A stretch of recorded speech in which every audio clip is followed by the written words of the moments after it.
Welcome to our online gathering of the Unitarian Universalist Church of Little Rock. I'm Jan Nielsen, and it is my privilege to serve alongside the people of our congregation as minister. A special invitation before our worship begins. Everybody is invited to our parking lot party, which will be today, Sunday, October the 11th, from 3 to 5 in the afternoon at our church located at 1818 Reservoir Road in Little Rock. Check your emails from the church for more information. There will be music from our own Rich Roy and also from our own Kit and Caboodle, otherwise known as Margot Cameron and Chris Thompson, as well as snacks and drinks. Join us as we gather for a time of fellowship to raise funds for our congregation's annual gift to our Unitarian Universalist Association. If you'd like to make your donation online, go to our website, uuclr.org, and go to our e-giving page. There you can make your contribution to our congregation's annual gift to our Association of Unitarian Universalist Congregations, our voice in the wider world. Today, we are joining the Unitarian Universalist Association's Vote Love, Defeat Hate worship service. Before we do, though, I offer heartfelt thanks to our congregation's UU the Vote Committee. Alice James, Sue McDonald, Cass Rifkin, Marcy Riggs, and Laurie Smith Prudhomme. And also to our wonderful team of UU the Vote volunteers, Crystal Amos, Jan Bowen, Beth Clifford, Chad Dillard, Herlanda Hampton, Carrie Locke, Marilyn Lewis, Annalise Mouse, Margaret McClellan, John McNee, Valerie McNee, Sharon Markham, Michelle Posey, Rich Roy, and Karen Walls. On behalf of everybody at the Unitarian Universalist Church of Little Rock, thank you all. Our worship service will now begin.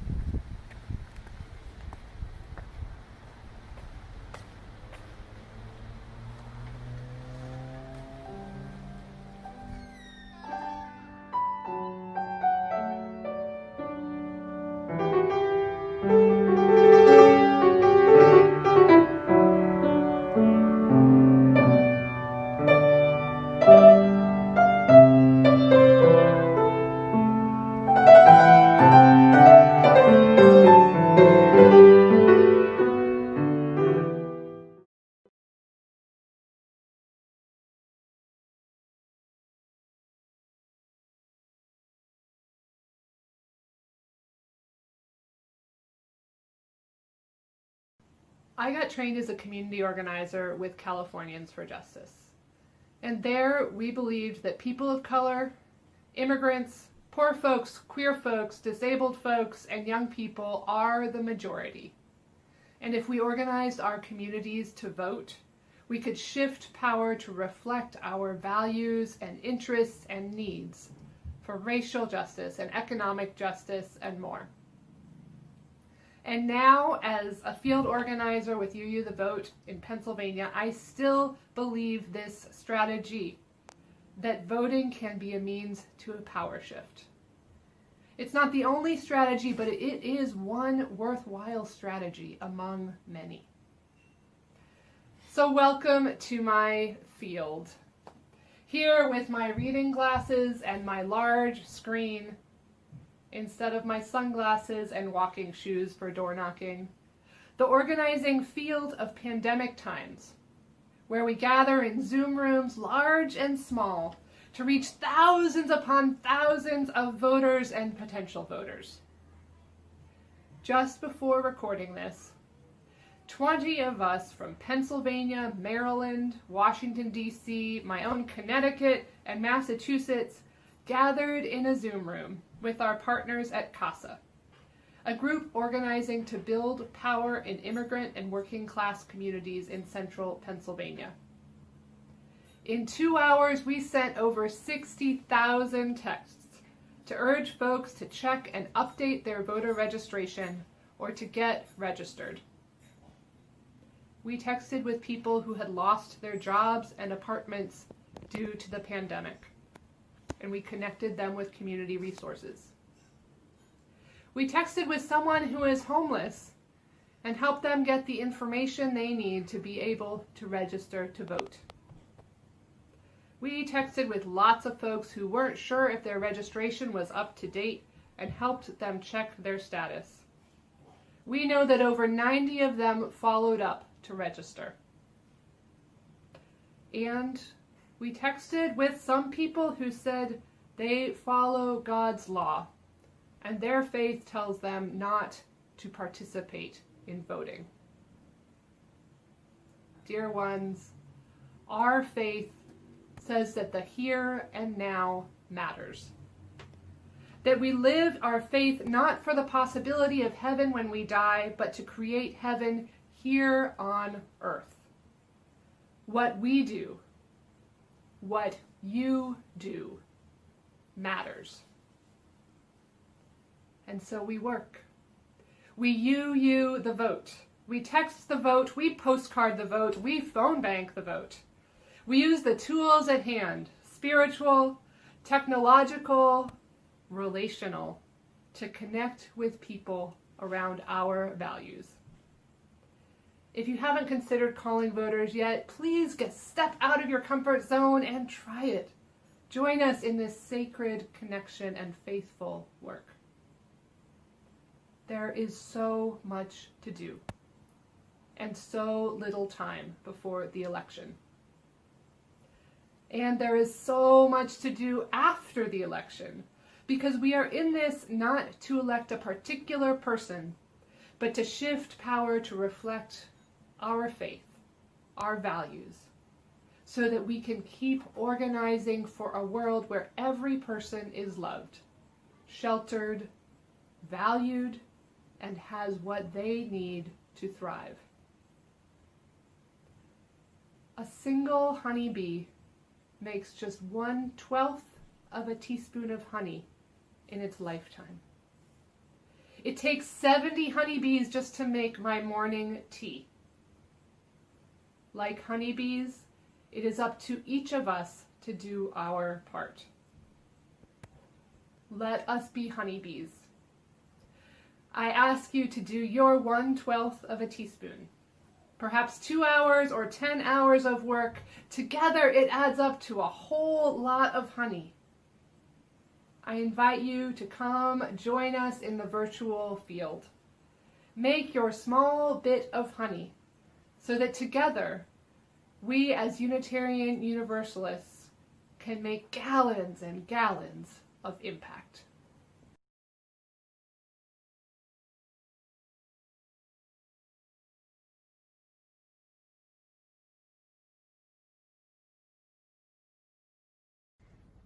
We who believe in freedom cannot rest. We who believe in freedom cannot rest until it comes. As a song leader, one of the songs that I keep returning to, particularly in these days of uprising and reckoning, is Ella's song, written by Dr. Bernice Johnson Regan and performed by Sweet Honey in the Rock. Its lyrics, which I know some of you are already very familiar with, set to music the words of Ella Baker, an organizer, activist, leader, teacher, a prophet in the civil rights movement. Until the killing of Black men, Black mothers' sons, becomes as important to the rest of the country as the killing of a white mother's son, we who believe in freedom cannot rest until it happens. Ella Baker's words in this song are ones she wrote over 50 years ago, but they could have been written yesterday. And I'll be honest, that reality breaks my heart. It leaves me crying out, will it ever end? For some of us, that question is one that has literal life and death implications. that the rest of us cannot fully know. And as much as Ella Baker's words break my heart, they also charge my spirit. Their relevance to today's manifestation of resistance and community reminds me that we are a continuation of something much bigger, much more powerful, much more incredible than this single moment in our history.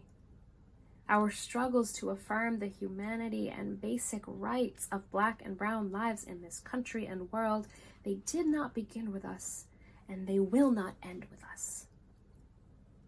We who believe in freedom cannot rest.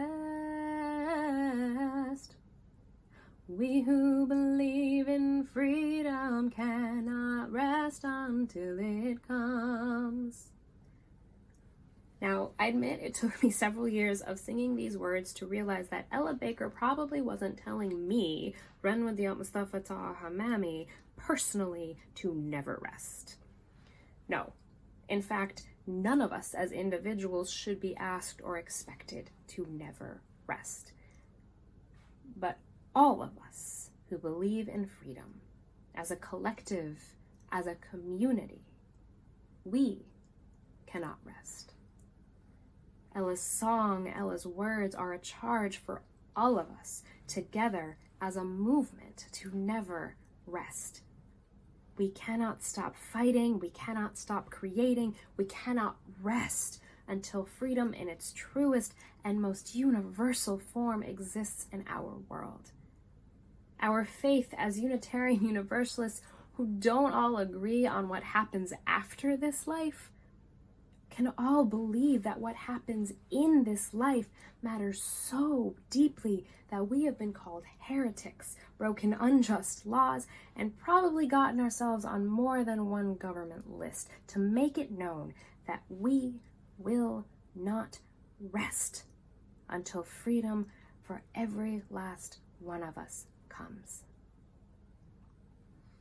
And to be that unceasing, everlasting, perseverant, irritatingly prophetic movement that never rests, we need to reaffirm, deepen, and reaffirm our connections to each other as Unitarian Universalists. To remember that if we do this work together, we can not rest. And just as important, to be a true continuation of that much bigger, much more powerful, much more incredible freedom movement, we not only need to sustain our relationships within our faith, but we must build and sustain the relationships with communities and frontline liberators who have been leading the way to universal freedom for generations.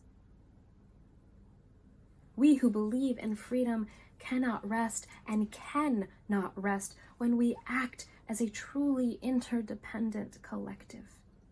When we are carrying our load on the way to liberation, remembering that we are part of a movement reminds us that we are not carrying that load alone. Like a choir whose singers stagger their breathing to make sure a single note remains an unbroken sound, or a hospital that runs non-stop with a rotating staff, like migrating geese who take turns leading, following, or resting in their flying formation. We cannot rest, and we cannot rest until freedom comes if we sustain our connections to one another. We need each other so that when we as individuals do rest, we know our movement towards universal freedom carries on, waiting for us to return and temporarily relieve another of their liberation load. As we count down the days to Election Day, we know that no matter the outcomes, our work will continue. We will not rest. We can not rest if we take care of each other and our shared vision for universal freedom that is possible, knowing that each and every one of us is doing the same for all of us. And knowing that our collaboration in this moment is a continuation of a movement that knows there will come a day when we, all of us who believe in freedom, can finally rest. We who believe in freedom cannot rest. We who believe in freedom cannot rest until it comes.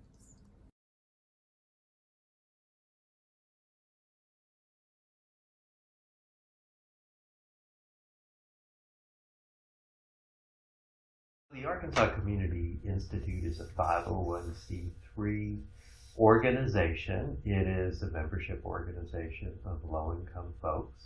And our sister organization is Arkansas Community Organizations. And that is an organization, also a membership organization. And we are an organization of low-income people, and people join both organizations. Both have slightly different roles, but work together.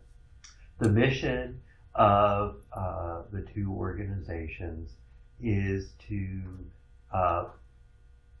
organize low-income, majority Black communities to win changes that benefit people who live in those communities, who are largely don't have a lot of resources, are face discrimination, and have fewer rights than other people in the state. The Arkansas Community Institute provides some services to the community, free tax filing, so it saves people, communities, hundreds of thousands of dollars a year in tax prep fees. And then we have financial counseling and home ownership counseling. So those are services we provide, and the Institute also provides research, leadership development on issue, and helps communities develop issue campaigns to get things done. The Arkansas Community Institute can take positions on ballot issues and on candidates, and can do direct action.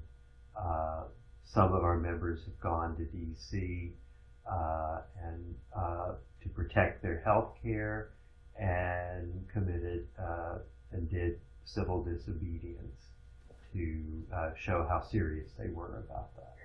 A big effort of ours right now is to build the state's first statewide renter organization. It's called Arkansas Renters United.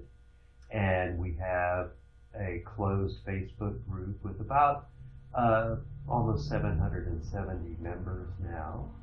And we have been focusing on problems that renters are facing during the pandemic with evictions. And our long-term goal is to both to reform our horrible renter laws here in Arkansas, but also nationally to, and at all levels, to really put housing as a central part of the agenda. It's what makes our neighborhoods, and we need more public housing and different forms of ownership, such as cooperatives. And so we've got a big agenda and a big vision. We've also been working on household debt issues, and we released a big study on what kind of debts predominantly Black communities in Jefferson and Pulaski County were experiencing. And we found that justice system debt, medical debt, and student loan debt were major barriers to any kind of economic well-being that people could have. and that we need to start pushing policies that address those issues.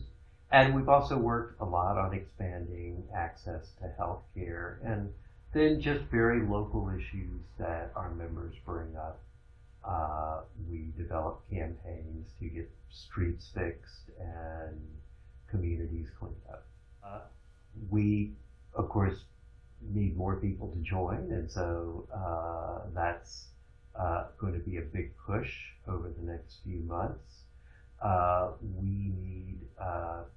We will be providing free tax filing in January, so we want to make sure that our facilities are safe, and so we need plexiglass and other ways to protect people when they come here, and then we need volunteers and staff.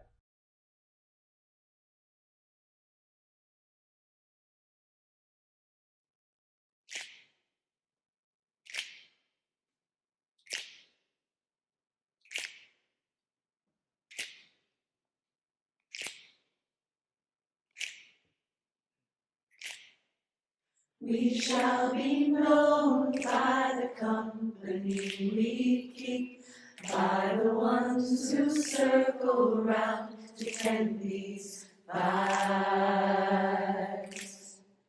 We shall be known by the ones who sow and reap the seeds of change alive from deep within the earth. It is time now. It is time now that we cry. It is time we lead ourselves into the well. It is time now, and what a time to be alive. In this great turning we shall learn to lead in love. In this great turning we shall learn to lead in love. We shall be known by the company we keep, by the ones who circle round to tend these vibes. We shall be known by the ones who sow and reap the seeds of change alive from deep within the earth. It is time now. It is time now that we thrive. It is time we lead ourselves into the well.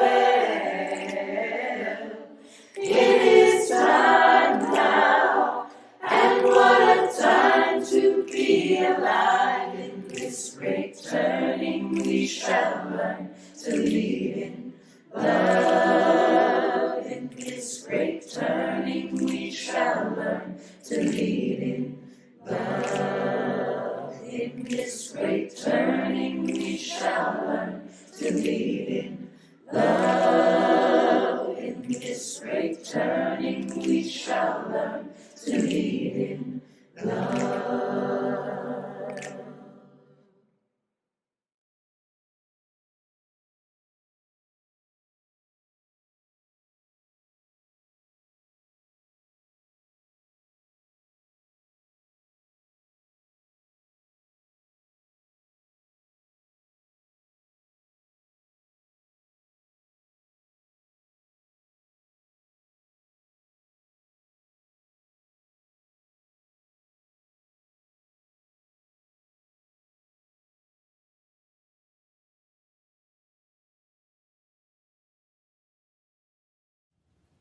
I was 13 years old when I became a Unitarian Universalist. I was raised in this faith, but I was 13 when I claimed it as my own.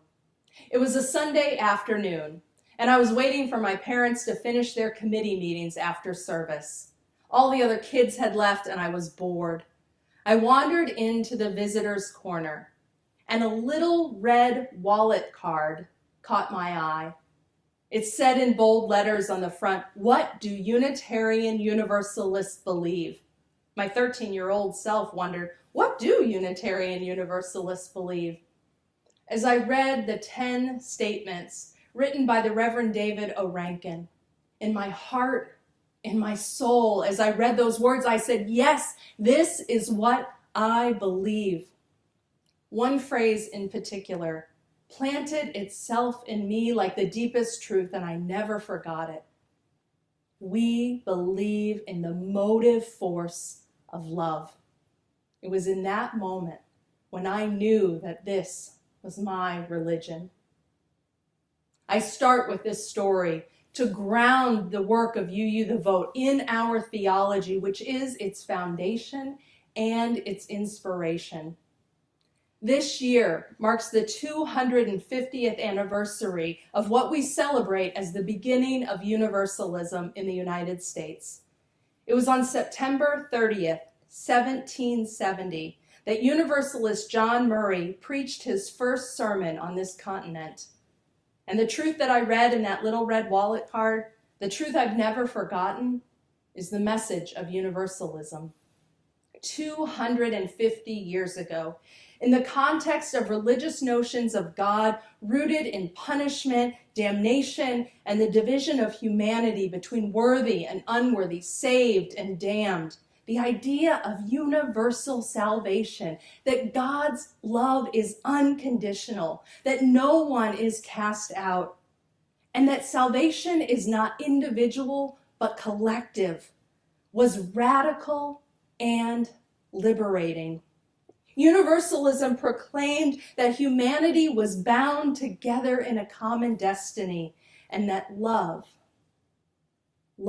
is the thread that binds each of us to the other and everyone to creation.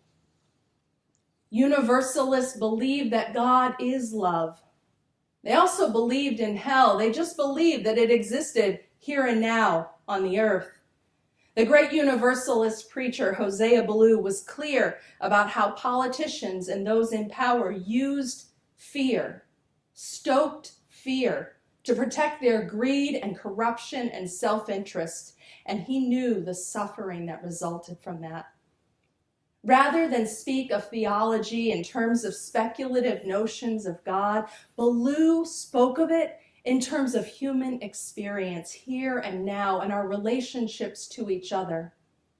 A society that lives out the motive force of love would be one that fosters joy and liberation and thriving for all people. This is the highest calling of our faith as Unitarian Universalists, to live out, defend, and embrace this motive force of love in our lives, in our actions, in our commitments, and in our society. This is why UU the Vote says vote love. Today, in our context, we are witnessing the emboldening and authorization of ideologies rooted not in love and interdependence, but in domination, authoritarianism, and dehumanization. And just to be clear, this is not new. It has a long and deadly history on this continent, going back more than 400 years. And yes, even our Universalist ancestors came from that same lineage of Christian European conquest and limited the vision of Universalism only to white society, a limit that we are still trying to redeem ourselves from. It is dehumanization that creates systems that put children in cages, that deny health care to our transgender siblings, that allow police violence and the murder of Black people to continue unabated and without accountability. Dehumanization that allows triage protocols that devalue the lives of disabled people and that lead to systemic divestment from communities, the resources from housing to education, healthcare to jobs, and the criminalization of poverty. Just as Hosea Ballou named it, the tool of dehumanization, its propaganda, is fear. Propaganda that tells us to fear our neighbor, that we are not family and kin, but enemies. This is the exact opposite of our theology of universalism that tells us that we have a common destiny and we are connected to one another in love. This is why You the Vote says vote, love, defeat, hate. And while the forces of dehumanization and domination have always been a part of U.S. history, so too have been those who have resisted and organized for the values of dignity, equity, humanity, and love. These days are heartbreaking, they're infuriating, and they're frightening. On days when I lose my own strength, I turn to the words of Alice Walker, who reminds us, we remember our ancestors because it is an easy thing to forget, that we are not the first to suffer, rebel, fight, love, and die.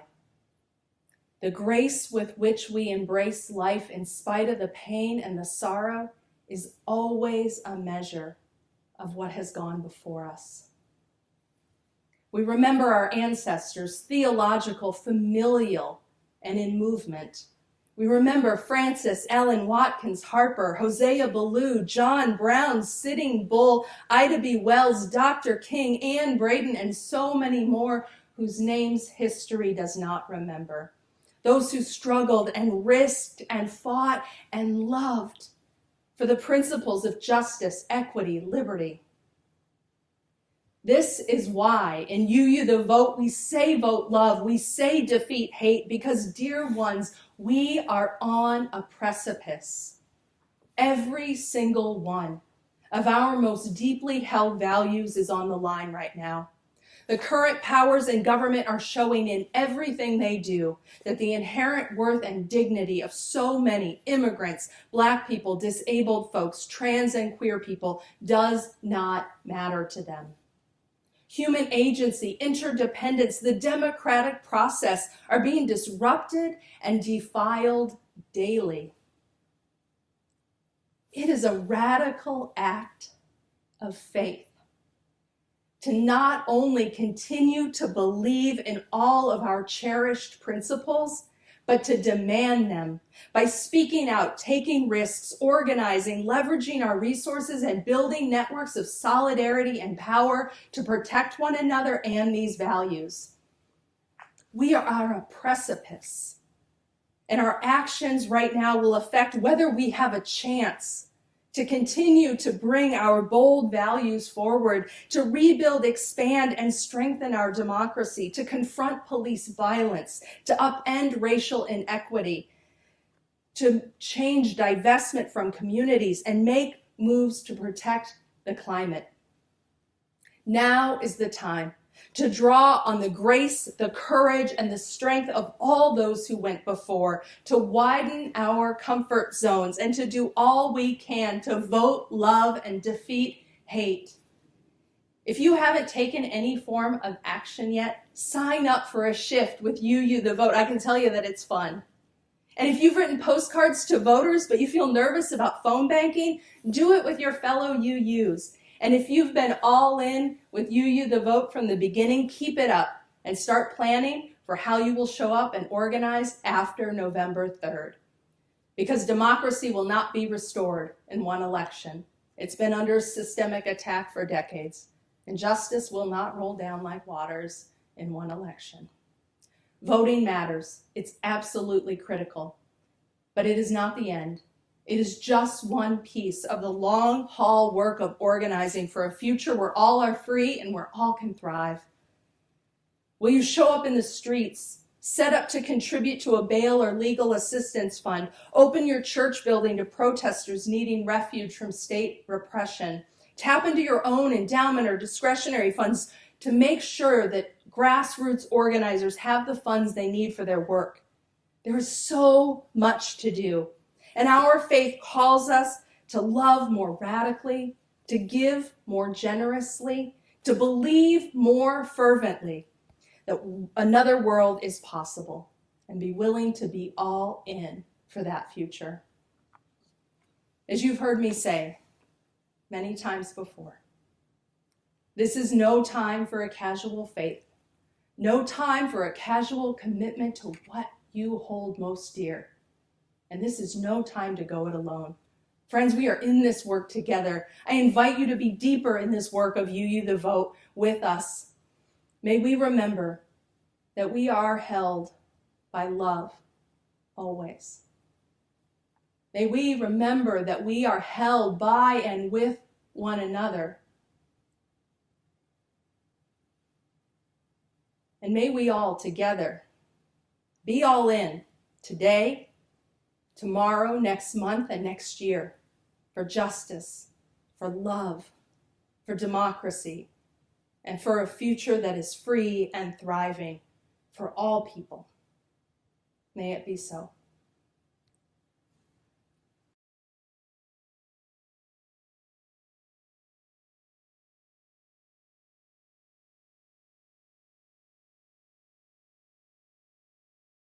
As we extinguish the chalice flame which has danced through our time together, we commit ourselves again to keep the flame of justice burning bright, especially in those times and places where justice is denied, with those people whose humanity is denied.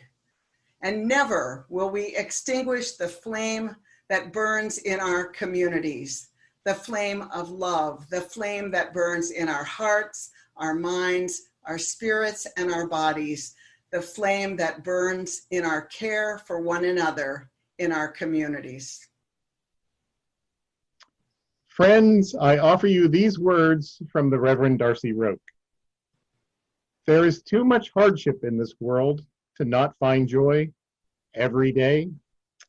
There is too much injustice in this world to not right the balance every day. There is too much pain in this world to not heal every day. Each of us ministers to a weary world. Let us go forth now and do that which calls us to make this world more loving, more compassionate, and more filled with the grace of divine presence every day. Every day. Every day.